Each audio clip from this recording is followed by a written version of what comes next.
Hello and welcome to the American Council on Exercise live webinars continuing education series. My name is Jackie Crockford and I will be your host for today's live presentation. Thank you so much for joining us. If you are watching today, you are joining us for free on YouTube. So be sure to use the chat bar on your YouTube viewer if you have any questions throughout today's presentation. I'll be monitoring those, and if you have any technical issues or if you'd like to ask our presenter a question, we'll be taking those questions at the end of today's live webinar. Also, if you would like to receive continuing education credits for today's course, remember that because you're watching today for free, no CECs are awarded. However, if you would like to purchase a recorded version of this course, you can do so by going to the URL on your screen. That's acefitness.org/past webinars. Once you purchase the course there, you will receive a recorded version in your MyAce account along with a quiz. When you pass the quiz, you'll be awarded 0.1 CECs within your MyAce account. Okay, if you're ready for today's course, let's get started. Welcome to your course, Functional Programming for Active Agers. My name is Jackie Crockford and I will be your host for today's presentation. Joining me today is our presenter, Erika Quest. Hello. Hi, Erika. How are you? I'm well. Thanks for having me back, Jackie. Yes, of course. So you've been here before talking about the active aging population. Yes. Great group for us to be focused on. Why do you focus on this group? Well, first of all, it's an ever-growing group, and we all technically are actively aging, let's hope. And there's been incredible research-backed specific strategies that are keeping my parents and all of my clients living independently in their 3-story homes in Laguna Beach, hopefully for many years to come. Great. So we have an active ager with us today. Brent is our model, and you're going to be doing some work with him to show us these functional aging protocols to go through, right? Yeah, super excited to have Brent here with us, and you guys will be paying attention to him specifically taking on these protocols because it's really important to watch an active ager do them. Great, so let's get started. Thanks for having me.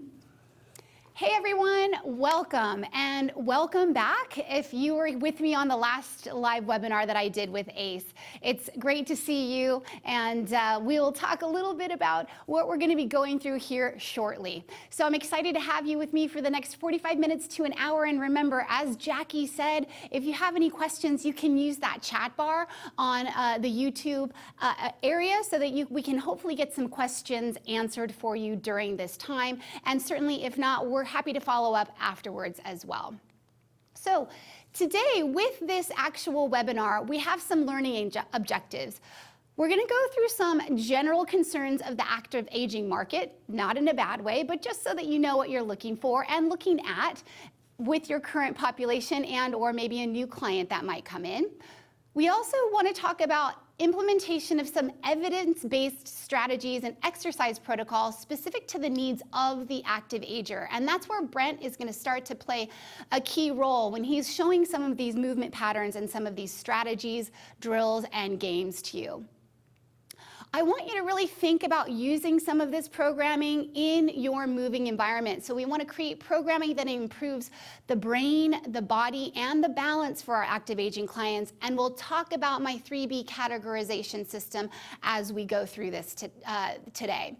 And then finally, a lot of these strategies are going to tie back to the improvement of our clients or our classes' functional, social, and psychological age. And that comes into play with the 5 types of aging, which we'll get to momentarily. One of the things that's super important about functional age is the more that we can improve our clients' functional age or their ADLs, activities of daily life, the better they are going to move through life. I like to say to move better is to live better. I hope you agree with that statement, and a lot of these strategies will help you, your clients, or classes to do that as well. So, a little bit about active aging and some of the concepts and the definition here. Who are we talking about? Believe it or not, we're talking about the 50+ segment. And I know what you're thinking, wow, Erika, that's a huge group of people. Yes, it is. It's a very heterogeneous group of people. And if you don't know what the term heterogeneous means, I basically like to say we are all snowflakes. So no two people are alike. And that becomes increasingly more interesting with our active aging population. What we're seeing in this 50 plus is a whole group of people that range from dependent to elite and in between with independent. And it ties back to the 5 types of aging. So the types of exercisers in our active aging population, as mentioned, is the dependent exerciser, the independent exerciser, and the elite exerciser. The definition of a dependent exerciser is somebody who cannot wake up in the morning and perform all of their activities of daily life, or ADLs, unassisted. So this is somebody who needs help, maybe getting out of bed, maybe doing their activities of daily life that they need throughout the day. That would be a dependent exerciser. It doesn't mean that that dependent exerciser could not move into the independent category again. An elite level exerciser is on the other end of the spectrum for our active agers. It could be somebody in their 60s, 70s, 80s, maybe even older that's still performing at a very high athletic level. I've seen a woman who is in her probably upper 70s, low 80s, who is still doing Ironman triathlons. This would be an example of somebody who is an elite level exerciser. The independent exerciser is the content and the exerciser that we will be focusing on. The simple definition of an independent exerciser, albeit still a very heterogeneous bucket of people, is someone who can wake up in the morning and perform all of their activities of daily life without assistance. So they're able to get out of bed, they're able to make it to the grocery store, drive a car, pick up a grandchild if they have them, bend over, grab something off of the floor, make their meals. This is the independent exerciser, and there are so many people in this category, and this content is really very much geared towards this exerciser. So let's talk about the 5 types of aging. For those of you who have seen my other webinar, we went through these lately. I always like to touch on them because they're so encouraging for this population. Because out of all 5 of those, there's only one that cannot be changed. And I can imagine that you probably are looking at all 5 of these right now and realizing that it's number 1 that can't be changed. Your chronological age is the physical amount of number of years that you have been on this earth. That's the only one type of aging that cannot be improved upon. All of the other ones listed on the screen, you can improve in yourself, in your clients, and in your classes. Number 2 up there is our functional age. The functional age, as I mentioned, is critical. It's the ability of how well our clients, ourselves, or classes perform our activities of daily life. Number 3 is your biological age. Now, this is a little bit deeper on a cellular level, so your client or you may have gone to the doctor, gotten a blood panel drawn, and your biological age could be much better or much worse, depending on what comes out of that test or those tests. But still, it is something that can be improved upon. An example of this might be somebody who has type 2 diabetes. Type 2 diabetes can actually be improved upon. I, in fact, actually worked with someone who was in their 80s and was diagnosed with type 2 diabetes. But by way of changing exercise, protocol, and diet, the fat around the pancreas shrank, and actually she was able to come off of the insulin and did not have type 2 diabetes anymore. So that would be an example of someone who improved their biological age, which is so encouraging. We also have psychological age, and the psychological age is interesting because it really involves the sharpness of the brain and the cognitive patterns. We're going to be working on some of those strategies in our protocol today to help with that. I can tell you stories of clients who, when they first came into my studio, could not pass a simple memory exam on their life insurance policy, and with some of the simple strategies I'm going to give you in the brain piece, within 30 days they were able to develop those, open up and illuminate those neural pathways, and actually did pass that memory exam. One partner memory game specifically helped with this, and you'll see that momentarily. And then finally, we have our social age, and this is hugely important as well because this is about efficacy, and confidence levels in our clients. When our clients or ourselves retire, oftentimes we can become sedentary and lose purpose. And social age can be a great way in a personal training, small group, or class setting to really get some partnering work, to create some effervescence in your movement environments or in your gym setting, and really get people coming back to classes and interacting. Some of my clients have become best friends because they work out together, and that is a direct reflection of improving someone's social age. With this population, of course, we're going to have issues and considerations, and I'm going to encourage you to not be scared of any of them. Let's talk through a few of them. We're going to see musculoskeletal issues, certainly arthritis, osteoarthritis, osteoporosis. All of the protocol that we will be going through is non-flexion based here, so we are definitely going to make sure that we are using the spine in a more neutral position. You're also going to run into neurologic disorders. You might have a client that comes in with early onset dementia or is headed down the path of potentially Alzheimer's. Maybe Parkinson's disease. Maybe you've had a client or someone in your class has had a stroke. These are just common things that you will see. Don't be afraid of them. Visual issues also come into play, such as cataracts, macular degeneration. Our eyes are also a muscle, and they age and oxidize just like the rest of our body. Sometimes you may have had a client that had cataracts, got them repaired, and that's a whole different ball game because they've improved their visual field, which is wonderful. We're also dealing with cardiovascular issues here, so high and low blood pressure can be very common. Maybe there's been heart disease and or something that maybe they've had a heart surgery. So just know that you're going to have to follow some specific protocol with regards to some of these common issues, but don't be afraid of them. And then finally, we are going to be paying attention to possibly hormonal or surgical issues here as well. As we age, our metabolism also oxidizes, so there could be some thyroid issues, some menopause issues, and potentially diabetes. And then surgical. Many of my clients have had joint replacements, whether it be knee replacements, hip replacements. I have a shoulder replacement. There could be some injuries or past injuries.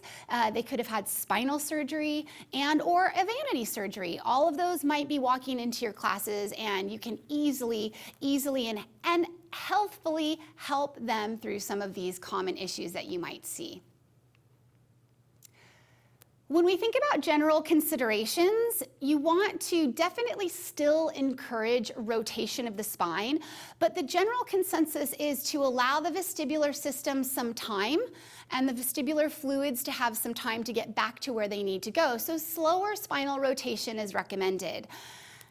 I say this because I think about oftentimes people who don't want to rotate a lot, but if I'm driving on Pacific Coast Highway or on any highway in the United States, I want to make sure that myself or any of my active aging clients can actually turn their head and see me in their blind spot.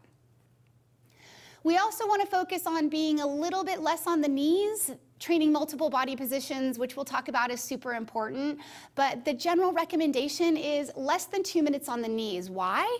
Because you might have knee replacements, arthritis. Listen, if your client or your classes are doing fine, totally fine to keep them down for about 2 minutes, maybe move them into another body position and return to kneeling. But just watch that kneeling position as well as the flexion at that knee joint.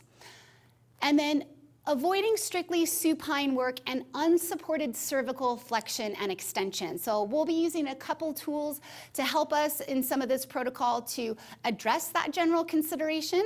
Lying on the back is okay, but just keeping the heart right in a better position with the head is recommended. If you teach group classes, some of your clients or classes may use or not use hearing aids, and so music, although it is wonderful and can create a mood in the room, the general recommendation is to have a lower decibel level, and that decibel level is listed for you up on the screen, so less than 60 decibels. Like I said, use music if you want to. I think it's awesome, but just watch that it doesn't become too loud or too distracting for those that have issues with hearing. All right, couple more of the general considerations. Hydration, sleep and balance, clothing and warm up. So oftentimes this population is hydrated. It sounds funny, but this population did not grow up holding a water bottle in their hands like many of us have, right? Whenever we're moving around, at least for me, I'm always like, where's my water at, right? So this population is oftentimes dehydrated, not only because they're not used to drinking water, but also they're worried about where their next bathroom might be. So just know that as your clients and classes might come in, you might have them do a little water break every now and again. Sleep and balance. So our balance declines at the age of 30-ish, and we want to address that in multiple body positions, but hydration and sleep specifically can impact balance. Balance can be changed from minute to minute, moment to moment, and second to second. So just know that you may see improvements within a session on that balance strategy that you might be choosing to do with your client or with your class. Clothing. I didn't do the best job today, but I'm not teaching a group fitness class. If you do teach group fitness, I always like to say, I think the Zumba people got it right. They want you to be wearing a little bit brighter clothing so that your clients and your classes can see you a little bit better, right? So just think about it if you do teach a group fitness class. And then finally, as far as the warm-up is concerned, with active agers, it's recommended that you do a longer warm-up period so that they can warm all the way out to their distal joints, right? Sometimes they come in and they're cold, and so you want to really heat them up from the center of their body and get them warmed up all the way to their fingertips and their toes. All right, so it's time to dive into workout protocol. I have really thought about how in each of my with my clients and my classes, what's working for them. And that most certainly is getting them into multiple body positions, not only for training balance, but also life becomes about getting up and getting down. And so it's really super important to see how they are moving through multiple body positions and maybe addressing that in their workout protocol. With active agers, it's important to involve neuroplasticity at times if you can infuse that into your sessions. This has become a wildly popular term. Neuroplasticity, the definition of it, or neuroplasticity drills, of which you will see Brent and I do in here, is movement along with doing brain games. So that could be as simple as somebody memorizing and repeating your telephone number or spelling a word or a color, but they must be moving. And it can be just a simple march. It doesn't need to be a backflip, my friends, and it doesn't need to be a burpee. One caveat with neuroplasticity that I want to talk about is just know that if you choose to use this with your clients and your classes, you will definitely see improvement. I can tell you stories of that with my clients, but you also might frustrate them a little bit. So I usually try and recommend that you do maybe 1.5 minutes to 2 minutes of neuroplasticity and see how your client is responding to that. And if they're enjoying it and or it's working, then maybe parse that in throughout their session. But you might see a bit of frustration come along with this as well. So use your best judgment. We always want to be addressing balance strategies in every single one of our sessions, and as I mentioned, those are coming along in multiple body positions because we don't just live life on our back, we live our life standing and kneeling and side lying and prone, and so it's important to train those balance strategies in multiple body positions as well. And specific to our active agers, strengthening that tibialis anterior, or the front of the shins, the quadratus lumborum, that big guide wire of the core, as well as facilitating lower body strength and power in a weight-bearing position or non-weight bearing if you need to with bridging. I talk about that in my previous webinar and how helpful it can be, is critical. We need all of these for fall prevention. We need all of these for reaction time. And we certainly need lower body strength and power as we age, because this is critically what helps us get up and get down with success. Okay, so I mentioned it earlier, and we're going to dive a little bit deeper into what I'm calling the 3B categorization system. This is, with my active agers, my why behind the what I do with them. In addition to many movement principles, biomechanics, what I'm thinking about with their whole body integrated movement, I always make sure that I get the 3 Bs involved in their workout.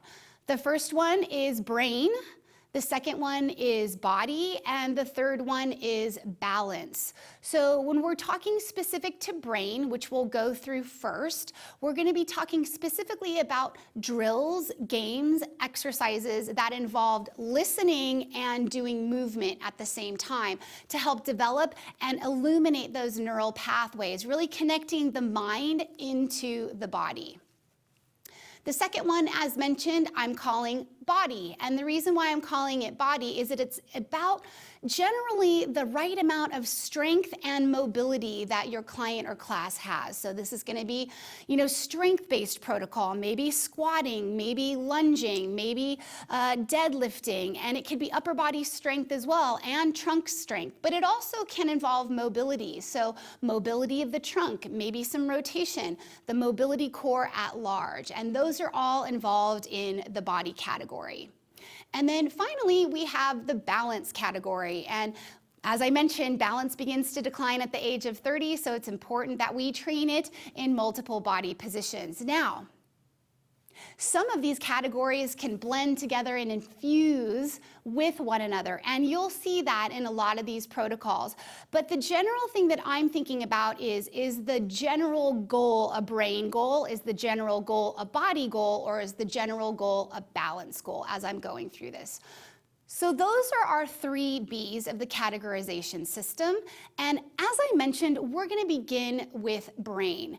Before I bring Brent up, I want to talk a little bit about the fact that we're going to be using some props, external stimuluses, and some tools for this protocol. You can use them, but I want you to think about what's in your moving environment currently or in your moving environments. Many of us train not in just one location. I don't. I own my own studio and space, which I'm lucky that I do, but I also teach group in another facility. So think about what you have in your facilities or in your training spaces as we're going through some of these protocols so that you can implement these with what you have. So without further ado, I'm going to bring Brent on out, and we're going to start with our brain category. So I'm so lucky to have Brent with me today. So Brent is 72 years young, and Brent is in really great health and is a former tennis player for about 40 years. So that right hip and the right knee. Right knee has arthritis, weakness in the right side. Yeah. Right side 72, left side 31. Oh, did you hear that? So he's got one side that's 72 and he's got one side that's 31. All right. Well, hopefully we're going to make that 72 side. We can't go to 71, but we can go to 72 in other areas today. So we're going to begin with our brain games. And I want you to pay attention certainly to how Brent is going through some of these strategies. And I hope that you'll understand that we're going to do some movement in a workshop or webinar environment. You'd want to do maybe more repetitions depending on if you are using this in a group class or a personal training session with one of your active agers. The first thing I'm going to do is just grab a small ball. Now, if any of you are in my age category, which is the middle and upper 40s these days, there used to be a game out there called Simon, right? It was all about simple memory strategies. We're going to use that kind of idea, but we're going to apply movement to it and use a tool. So in this case, we're using the small ball. I'm going to execute one trick or game. I'm going to then toss the ball to Brent. He has to do what I just did, add on to that and toss it back to me. So it's essentially we're progressing and we're going to see if we can make it maybe to 5 or 6. And in a group class, this gets really fun because you get to partner people up. So are you ready? I'm ready. You're paying attention, yes? I'm paying attention. Okay, great. So here we go. Here's one. You got it? Got it. And it's all you. Okay. Oh, okay, so that's 2 for me. So here I go. 1, 2, 3. Your turn. Got it? Oh, crushing it. Now you have to add on. Oh, you have to add on. I have to add on one, don't I? Oh, around the back. Okay, now it's my turn. So 1, 2, 3, 4, 5. Your turn. Let's see. 1, 2, 3, Uh-huh. 4, 5. Yep. And now you have to add on. Okay, and then let's see if I can complete all 6 of those. Are you ready? Go. I won't make you go to 7, don't worry. So now the pressure's on me. So 1, 2, 3. Oh no, was this 4? Yeah, I think so. 5 and 6. Did I get it right? You got it right. Awesome. So you guys get the idea. That's the partner memory game. It's really fun to watch people interact and do this in a class setting because they can get really strength and power based. I've seen people doing jump lunges and squats, but you can really dial it back and regress it to just a simple memory strategy. And as I mentioned, this is one of the tools that really helped one of my clients work through that simple basic stringing and remembering things together to pass his life insurance exam. So that's our partner memory game. We're gonna now move on to a game called Hot Cold, or a drill called Hot Cold. I'm gonna grab another tool. So I'm going to bring out a balance pod in this case. Do you need this tool? No. You could use a balance disc. You could even just use a mark on the floor. You could use something stable, or at least something that does not necessarily move. I'm going to place this balance pod right here, and Brent's going to stand behind it. And all he's going to simply do currently is find his balance by putting one foot on top of it. Yeah. So we're here, and this is called a hot cold drill. Now he can have that right foot down on the pod right now because the pod is cold. The minute that I say hot, don't do it yet, Brent, he has to lift that foot. So he is listening, and he is performing this based upon what I'm tasking his brain and his body to do. So are you ready? I am. Great. So cold, cold, hot, cold, cold, hot, cold, hot, hot, cold. Pretty good. Let's try the other side.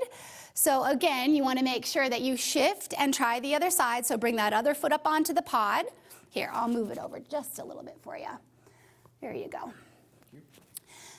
Now, from here, remember, this could be his strong side, or this could be what I like to call his smart side, and or he could be transferring the learning. So from here, cold, hot, cold, hot, cold, hot, hot, cold. Remember, this is his right hip, team. Remember? Talked about that. Cold, cold, hot, cold, hot, cold, hot, cold. Good job. All right, so touch reaction. Do you need the pod? Sure, if you have one, great. Or use another tool that you have and notice what happens from side to side, right? You're gonna see that strong side, you're gonna see that smart side. We already talked that Brent has some arthritis on that right side, so there might be some compensations going on, and that's fine, but the goal of this is that brain-body connection and also fall prevention and reaction time drill. All right, so I'm going to get another tool for us. We're moving into the step punch. For this exercise or this game, I'm going to use the smart bells. Do you need these? No, I like them because they have a little bit of a wider grab in the center, which feels really nice for clients that have really bad arthritis in their fingers, which several of my clients do.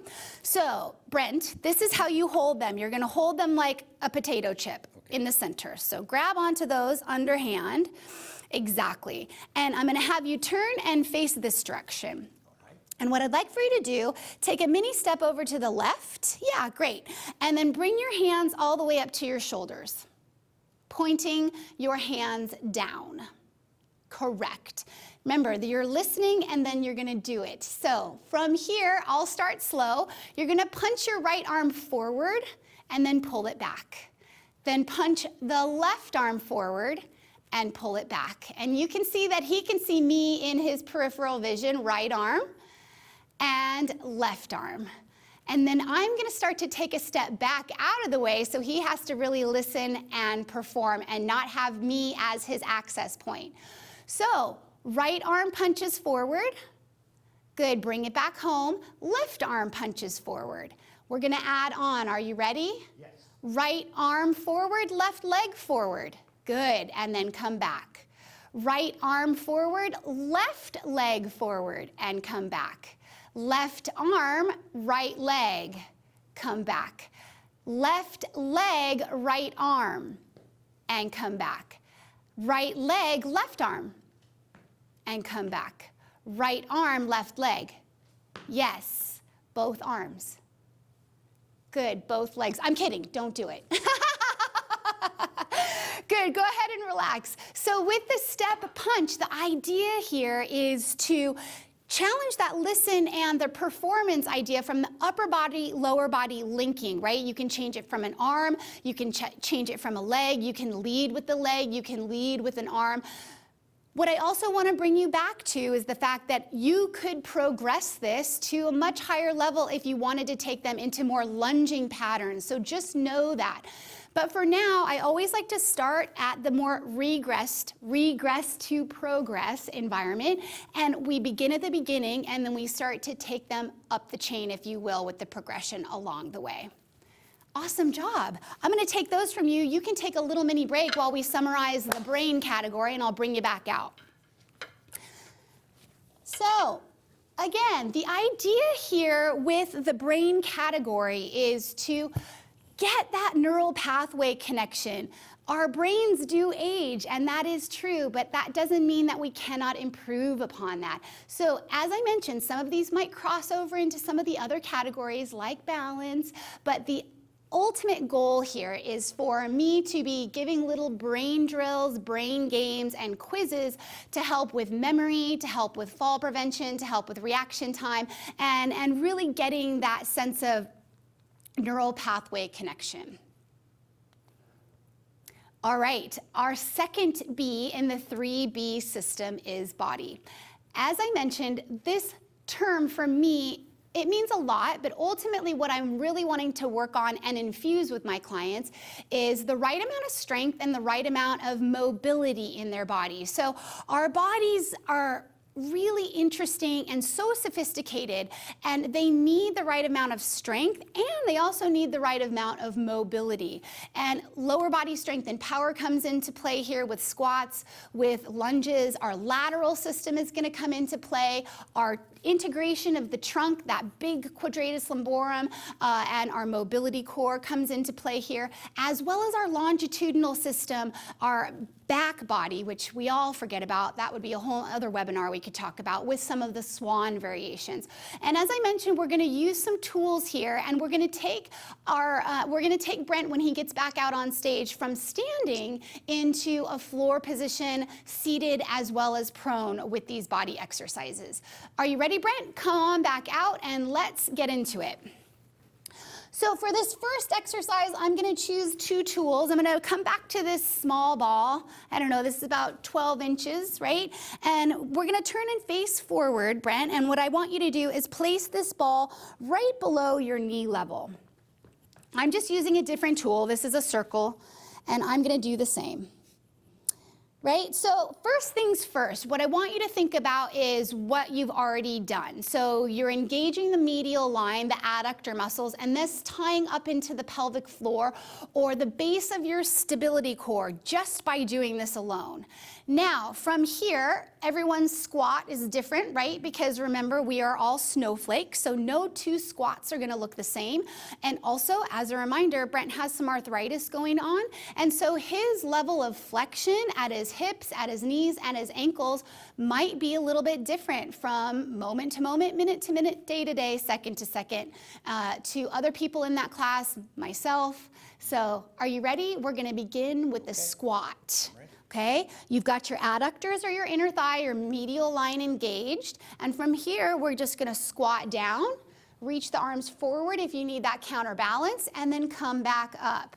Yeah, and take it again. Go into that squat position Exactly, and bring it back up. And I'm going to encourage Brent to do the range of motion that feels good for him, because from here you can either take him a little lower and or your clients a little lower if you want more strength and power, or again, apply that regression filter and take it more to just a knee bend. But he's in weight bearing, focusing on lower body strength and power, which is ultimately what we want if we can.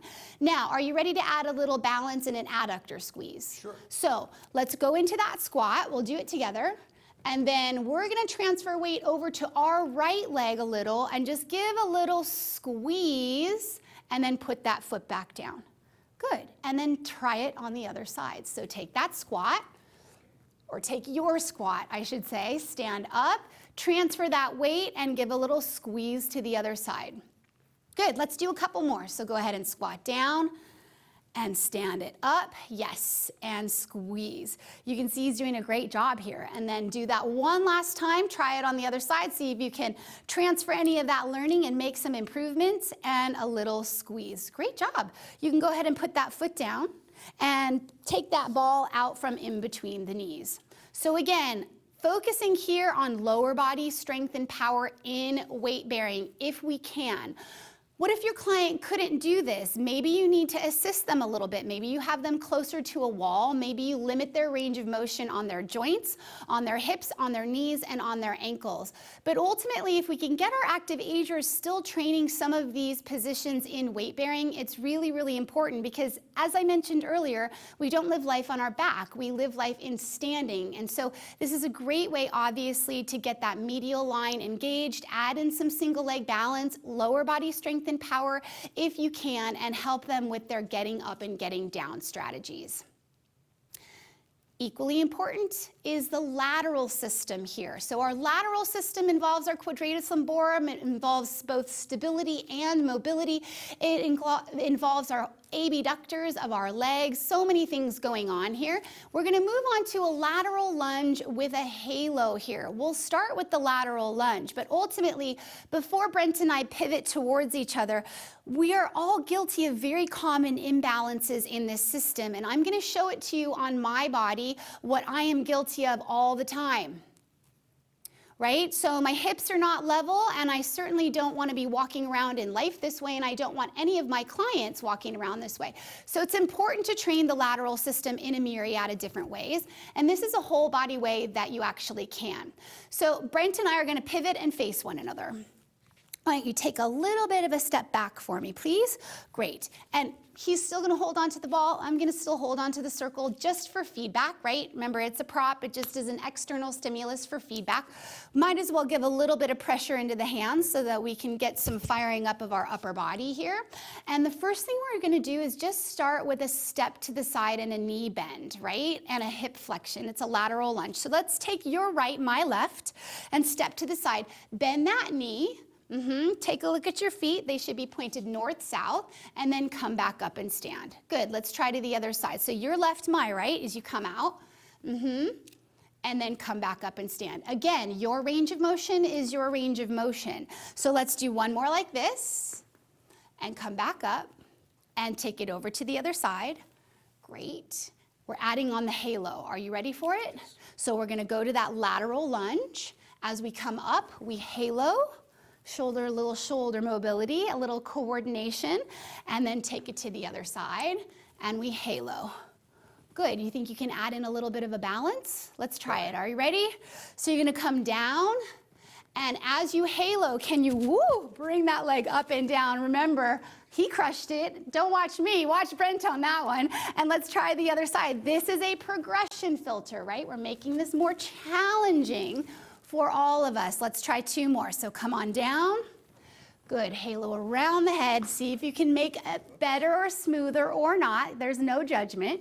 And then other side. Down and halo and around. Good job. Not an easy exercise, but you can see, you can start with that lateral stepping, add it into that lateral lunge position. Add the shoulder mobility of the halo if you want to, and add in that single leg balance if it works for you, your clients, or your classes. It's time to move down onto the floor, so I'm going to take these tools away and bring a few more out. So let me grab a mat. And before you come down onto the floor, Brent, let me grab a tool. This is a BOSU balance trainer. I feel like it's a great way that you can bring your floor closer to your clients. In this case, it's also going to serve a purpose to put Brent in a more supported supine incline position. So Brent, your strategy getting down is your strategy. So I'm going to have you come down onto the mat facing this direction. Okay. Yeah, awesome. So in this case, Brent's placing his low back or his hips up against the rim or the base of the balance trainer. His knees are bent, his soles of the feet are down, and he doesn't look to me like he has any tension in his neck, which is awesome.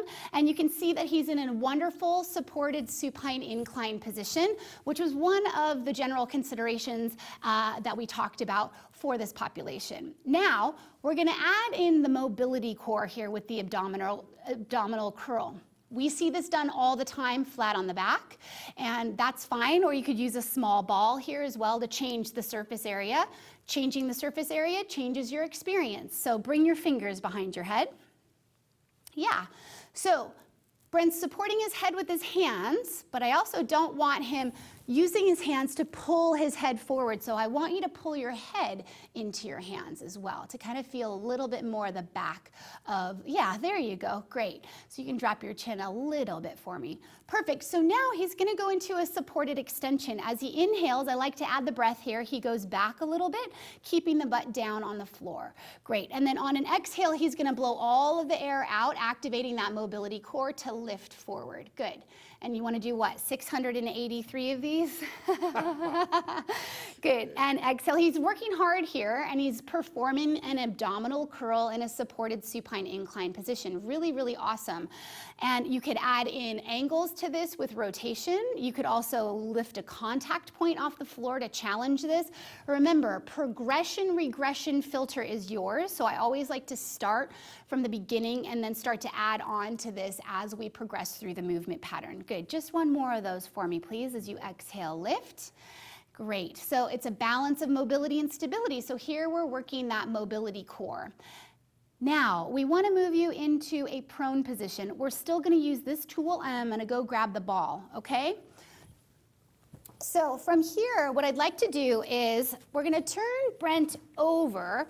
I'm going to slide this back so that you have more space with that mat. And this now labile surface of the dome is going to be comfort for his hip bones. So you're going to bring your pelvis region on or near the apex of the dome. And this ball becomes support for the forehead. So he's going to lower his forehead down to this ball. And you can see that his head is all the way in line in a more neutral position or a neutral starting position for him to perform some back extension.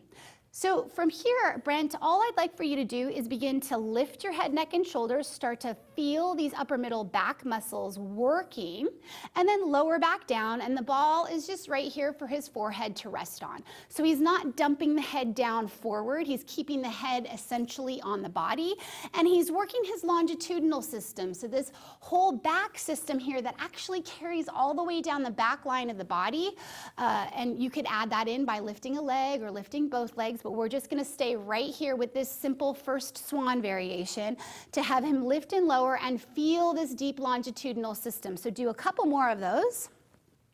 Great. Come all the way down, and last one. Keeping that stomach engaged if you can.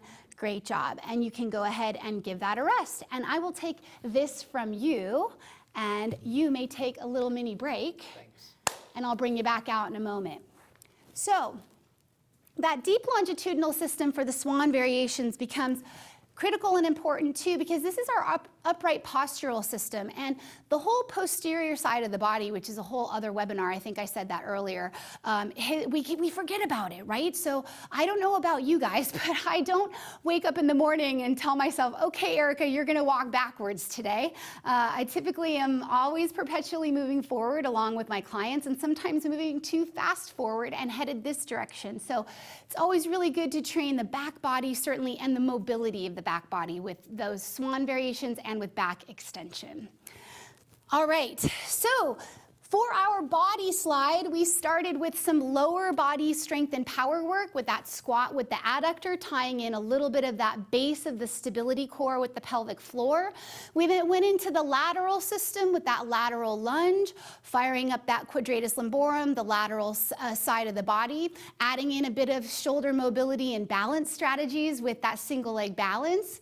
The abdominal curl, which was your mobility core working in a supported supine incline position. And then finally, our swan variations, which was, again, that deep longitudinal system, back extensors, upright posture, which is super important for all of us.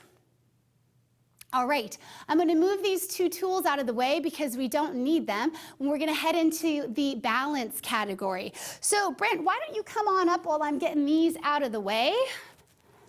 And I'm gonna have you, stay there, Bosu. I'm gonna have you hold on to these smart bells for just a moment while I get this mat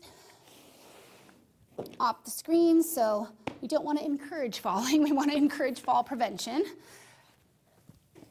So we are gonna use our smart bells for a balance strategy, a gait patterning exercise I call Running Man. So we're gonna have you grab into the center. Correct. And take a step back for me, please. Good. Now, I'm going to face Brent for this one. You can just relax your arms down by your sides. What I'd like for you to do, when you take a walk, do you go right arm, right leg forward? No, right? So we have a little bit of a sling system in our core that's working, and we're going to start to train that with this exercise as well as balance, okay? So what I'd like for you to do is take your right arm forward and your left leg back. Correct. Now, what I'd like for you to do is stay on that right leg. Can you tip forward from your hip and bring that left arm forward and your right arm back? So this arm goes down and that arm comes forward. Sorry, your left arm forward and your right arm back. That was my fault, not his. Good, and then come back, touch the floor. Touch the floor in between. Good, so let's try it together. You ready? We're gonna go forward, tip, yep, and back. Great, one more. I know it's your right side, you're crushing it. And forward, good, and back. Now let's switch sides. So put that foot down, slide your other leg back, and let's see how the other side does. You ready? Yes. Okay, so we're gonna go forward, and back. Yes, forward, ooh, don't pay attention to me. And obviously we're working on strong side, smart side here, and back. You've got one more of those, so just play with it. Good, excellent. So it's that arm connection through the trunk and into the leg connection. It's single leg balance, yes it is. It's slightly training a bit of a hinge here. It's slightly heading towards a position of a single leg deadlift. So, but ultimately the goal here is, yes, all of those other things, but really getting some functional gait training and movement patterns in with this Running Man game or exercise. May I have one of your smart bells? Let's make a shield in front of us. We're gonna stay facing one another for this star standing, and what we're gonna do is we're gonna press that smart bell up above the head. Yes, if your clients can't get here, they could certainly leave this closer to the chest. But for us, we're gonna go above the head and we're gonna begin to tip over to the side and see if we can find our balance of the lateral system here. Come back down and bring the smart bell back down. Let's try the other side. Are you ready? So this is the precursor to the star. We're headed over trying to find our balance. Back down and bring your shield in front of you. So you're ready for the 5-point star, yes? Good. So smart bell comes up. We're gonna open out to that 5-point star. 2 arms, head is 3 points. 4 and 5 are our legs. Come back up and bring that smart bell back down. Good, let's do one on the other side and let's add a squat into this. So we'll squat first, stand up, press up above the head, and then take it out to your 5-point star. Only one contact point on the ground here, standing single leg balance, lateral system engagement, and recruitment. Great. Now we move on to visual affect drills. So changing the vestibular system changes everything as far as balance is concerned. I'll take the smart bells from you. We'll need them again in just a moment. But not for visual affect. You can do visual affect in a myriad of body positions, standing, kneeling, using a labile surface such as a BOSU or a balance disc. Any of those things are appropriate. Just for the sake of this webinar and the fact that we're already standing, I'm going to keep us in standing. So your eyes are a muscle too, and they also age and they also change with time. And changing what you do with your eyes, whether it's dim the eyelids or close them or change the position of the head, is going to completely change your balance, your proprioception in the body. So here are a couple of simple ways to do that. So let's turn and face one another. Brent, you can take a little step back for me, please, so that we're kind of more centered, hopefully on screen. And the first thing I want you to do is just go thumbs up. Yeah, great. From here, just in standing, we're going to evaluate rotation by adding in a little bit of an up and to the left for you with that thumb, up and to the right for me with my thumb, and then come back forward. So adding rotation of the trunk and trying to follow that thumb with the eyes. And just noticing what's happening. Feet are down on the floor. Good. I'm not going to ask him to dim his eyes when doing this, but you could certainly do that too. Now we're going to change the contact point. All I want you to do is lift your left heel. Yeah, do that same thing. So following that thumb with the eyes to one side, and then following it to the other side. Seeing your rotation from side to side, not judging it if one side feels tighter. Let's try the other side before we fully lift the contact point. So lift your right heel and let's test the waters.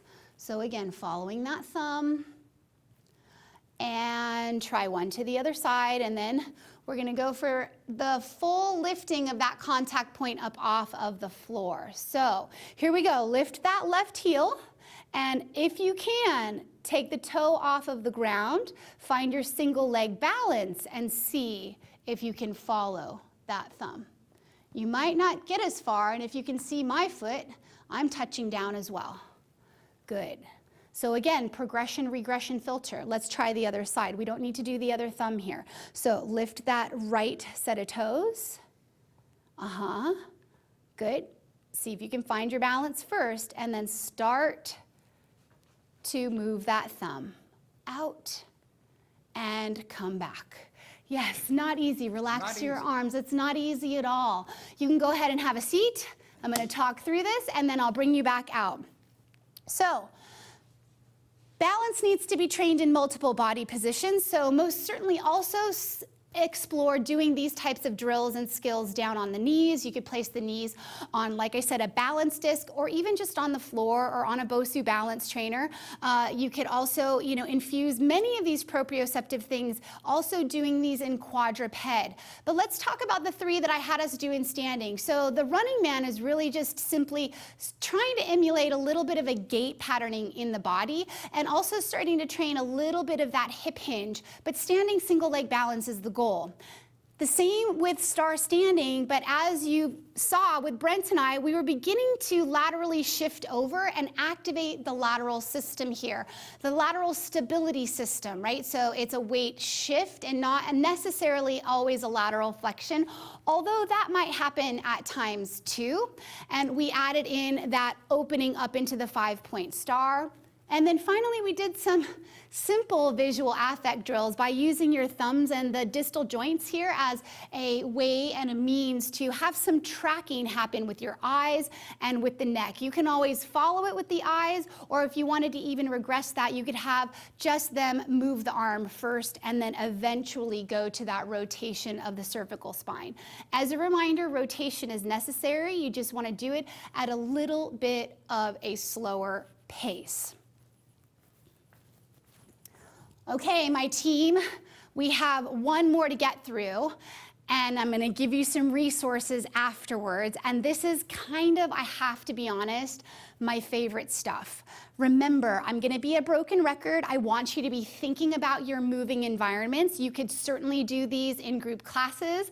I teach it in group classes, and it is hilarious and fun and joyful to see what happens in a room when you start to do partner work with your classes. You can also be your client's partner. If you're a personal trainer and you just train one-on-one, I do this in my studio when I'm training one-on-one, I end up being my client's partner. So again, you're gonna create an more energetic environment. You're addressing that social age, and that social age as we age becomes increasingly important. You want your clients, especially if you have high-level clients like me who were partners in firms, and after they retire, you want to still give them purpose and a reason to get out there. And this is partly a way that you can do that through their health. So Brent, you're gonna come back up on stage. We're gonna use a couple of tools here for our lunge, squat, star, don't get twisted, and wood chopper. We're gonna trade them out. We'll begin with our smart bells. So, as I mentioned, these smart bells are great for many reasons, arthritis being one, but I also have, as you can see, 2 handles here. So you can go ahead and grab on, and now we're partners. So go ahead and take a step back for me, Brent. Yep. We're gonna begin by working together with the lunge, the squat, and the star. So from here, we're gonna transfer weight to your right leg. I'm gonna step back. You're gonna step back with your left leg.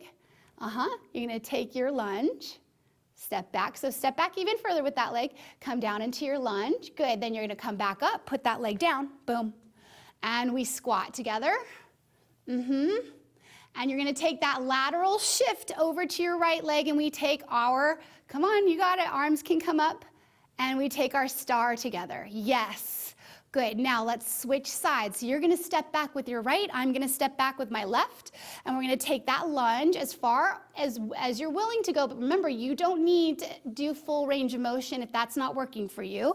Right leg comes out a little wider, squat down. And now we're gonna take that star over onto your left leg. Find your balance. Good, let's do one more each side, okay? So step back with that left. We're working together. Yeah, good, great. Try and keep your chest lifted here. Great, come up, stand down on that foot. Now we're gonna squat.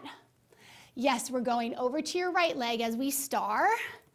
Good, and one more to the other side. So step back with your right leg. Come down, find your lunge. Your lunge is your lunge. Find your squat. Your squat is your squat. And then we're gonna go over onto that left leg for your star. Awesome.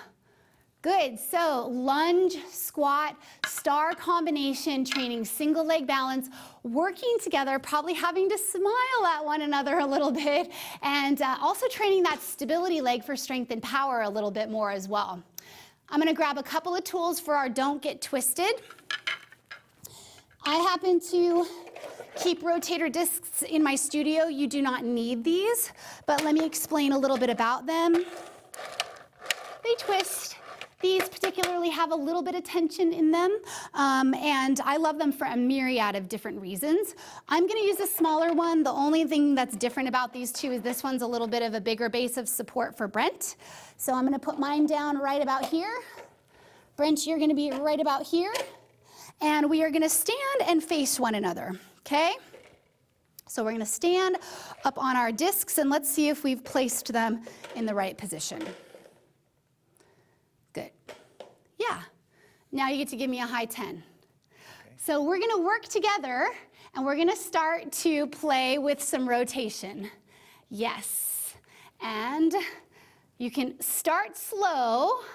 We're not gonna speed it up a lot, but have some fun with this. If you didn't have these rotation discs, what might you use? If you're on wood floor, maybe you use a paper towel or a paper plate or a towel. Just be careful with safety, of course.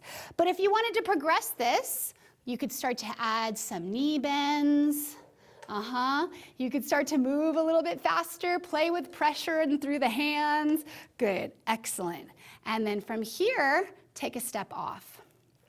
Wonderful. I'm gonna get these out of the way for safety purposes, and I'm gonna grab 2 bands.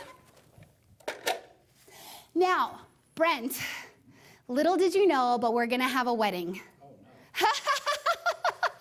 Did you guys hear that? He said, oh no. So I'm gonna take this band, he's gonna take this band, and we're gonna have a marriage of the bands. Boom, that's what I meant. Don't get so nervous, okay? Now, let's turn and face this way, and you're gonna have this hand underhand on your band, and this hand overhand on your band. And I'd like you to take a step to your left a little bit. There you go. So we've got a bit of tension in our bands, and we're gonna do a little bit of coordinated wood chopper. I am going to do the wood chopper first while Brent stands and stays stable and has to stabilize with his trunk, and then he's going to go into the wood chopper. So for me, I'm going to take that lateral lunge down, wood chop, and come back up, and now I stabilize and he goes into that wood chopper. Now if you want less tension, what are you going to do? You're going to slide your hands this way down the other direction. Yes, exactly. So that's how you're going to shift it. If you didn't have these, remember, what could you use? You have tubing in your environment, use that. So I'm going first. Here I go. Boom, lateral lunge, and Brent goes, wood chopper. Good, 2 more. And of course, we're in webinar land, workshop land. We would absolutely do the other side. Good. I'll take those from you. Awesome job. You can go have a seat. So in this particular situation, these are some of my favorite partner drills. The lunge, squat, star is about interacting with one another, training that stability leg, training the single leg balance, getting into some functional movement patterns for lower body strength and power. Don't Get Twisted is just a fun one for interaction, getting some of that sling system involved with the mobility core. And then the wood chopper is also coordinated movement of mobility and stability. But ultimately, remember, this is all about partnering up. This is all about social age and improving social age and getting people to interact in their moving or in your moving environment and in your class environment. You guys, this is really, really fun. I know it's not a group class setting that you're watching right now, but trust me, if any of you teach group classes, these are really fun ways to add in a component of social age. And the hardest thing that you're going to actually have during all of this is getting people contained back down when you're doing partner drills. So as a reminder, we went through brain ideas, we went through body ideas, and we went through a few partner drill ideas for you here, as well as balance. Almost everything that I do has involved balance here. And I hope that you guys got some ideas that you'll infuse into your moving environments, that you'll use with your clients and your classes, regardless of the age, but know that all of these tie back to what you really need to work hard with your active agers, that tibialis anterior, lower body strength and power, the lateral system, that big quadratus lumborum, obviously back extension here, and it involves brain drills, it involves, strength and power as well as balance drills, and have some fun with these. And add on to them, take them and add on to them, regress them to your needs, progress them to your needs, and just know that your clients will really, really benefit from a lot of the things as quote unquote simple as these could be. I have some resources for you. These are just a few of many. Many of those names up on the screen I'm incredibly inspired by, and I've done a lot of continuing education with. I'd also love for you to check out the International Council on Active Aging. They have a fantastic convention every year, a wonderful publication. So know that that's also another lovely resource. And there's constant research being done with this population because it's an ever-growing and booming population. So thank you so much for joining me for this. And I'm going to bring Jackie back out, and we will discuss possibly any questions you have, how to stay in touch with me, and go from there. Yes, great. Thank you so much. Thank you for having me. A lot of great information, and Brent did a fabulous job. He did. Yay, Brent. Yes, good job to Brent. So we do have a little bit of time for questions. Remember, if we don't quite get to your question, we'll be doing a live Facebook chat as well. So you can head over to our ACE Fitness Facebook page and ask your questions there. I will happily get back to you, I promise. Yes. And one other thing that we want to mention, a little bit of a shout out, right? Oh, to someone special.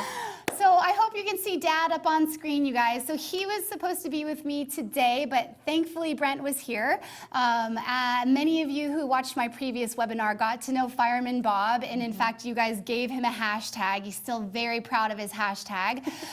He had an unexpected open heart surgery in June, was supposed to be with me at Idea World and couldn't make that gig. Has since made a full 100% recovery at 84 years young, and you can see up there on the screen that photo on the left is him right after surgery.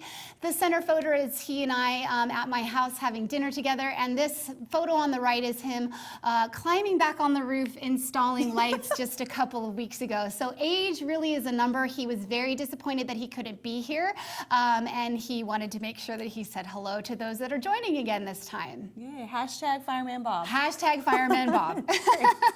So if you want to stay in touch with Fireman Bob or Erika, we have her contact information up on the slide, so you can see that there. Continue to converse with her about active agers. Absolutely. And things that are going on in your studio or other questions that you have regarding this very important population.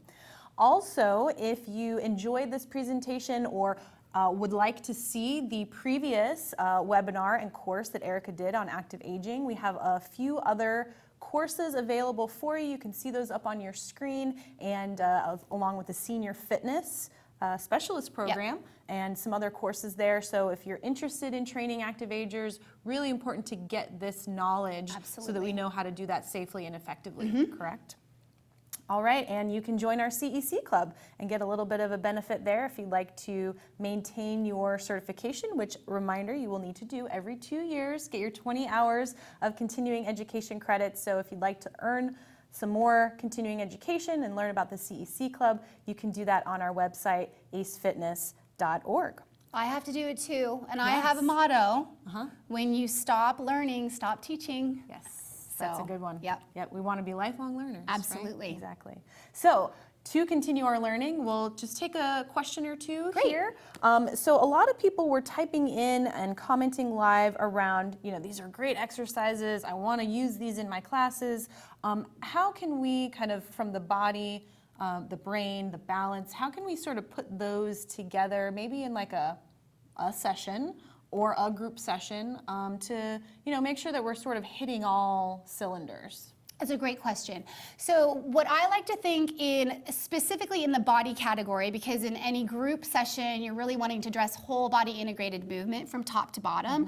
So I like to actually, even though the body is not segmented, I like to segment it out. So I always like to generally do a really nice solid warm up and a solid cool down, which is going to involve some of the movement patterns we're going to go through in class.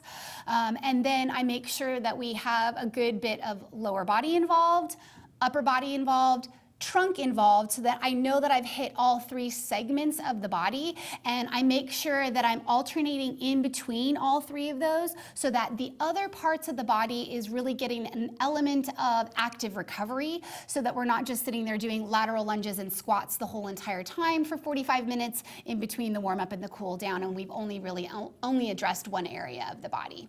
But I'm also happy to talk about some more programming ideas and questions if you have those specifically. And through, I think, the Facebook live question page, I can actually happily share some formats with you if programming strategies would work for you.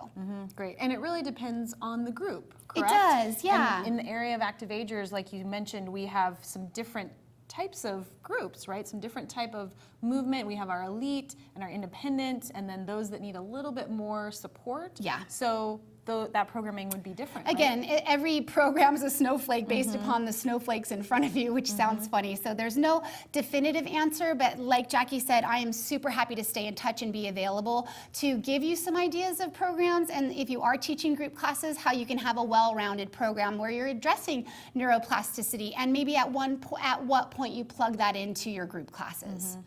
Great. So just one more question around some contraindications. Oh, yes. Okay. Right? So potentially we have some things that we need to be aware of, right, with this population. So what are some things, maybe let's say in the supine or prone positions, that we would want to be looking out for? Well, in the supine position, oftentimes we're going to have a lot of people, including ourselves, unfortunately, that are coming in with a forward head position. So we want to be making sure that in exercises in a supine position that you're putting enough support behind them. In a prone position, the same thing rings true. You saw with Brent, we were using that ball to try and make sure that we're staying in a neutral position. As with anything, this is harder to address in a group class format, so I would stay safe in those environments. I would keep your clients performing and working in as much of a more neutral, upright position as possible. And also, depending on their issues and their issues coming in, there certainly will be considerations and contraindications. So most all of my active agers are doing as much upright as possible and weight bearing as possible, and obviously not doing inversions or backflips or a lot of burpees right Even now. though they might want to. Yeah, they might. Right. We only throw in a cartwheel every now and again. Right, So, right. but again, that's kind of a broad strokes question that I can happily, if we can drill down on that a little deeper, if there's somebody or people that are asking specifics, I'm super happy to stay in touch on that. You can email me or I'll be available on the Facebook Live. Great. And so just really following doctor physical therapy yes. recommendations, and then also what's comfortable for the client. Absolutely. Keeping in check with your clients, and if you're working in conjunction with a physical therapist or a doctor, always following their protocol. Great. Yeah. Thank you so much. Thank you for having me. Yes, and we Thanks to you guys too. Thank you for watching as well, and thank you to Brent, who was a great Yes. sport and did all those exercises very wonderfully.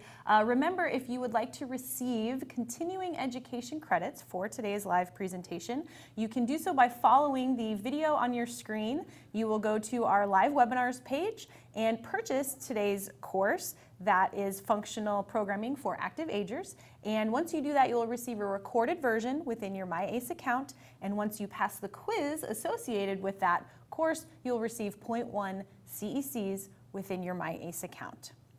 Remember to join us next month as we have another great presenter coming in, Garrett Stengel, who is a master trainer for ACE, and we're going to be talking about lifestyle medicine as well. So great information to be coming into the new year with, and we look forward to that. Remember, you can stay in contact with the American Council on Exercise in a variety of ways. Be sure to get in touch with us and let us know what you thought about today's presentation. As well, you can message on our ACE Fitness Facebook page. The chat to continue the conversation with our presenter, Erika Quest, is live right now, so you can go there and continue to ask her questions and review and see this presentation again. Thank you so much. Erika, thank you. Thank you. Motion is lotion. That's a great one. So let's use that lotion. Let's go get people moving.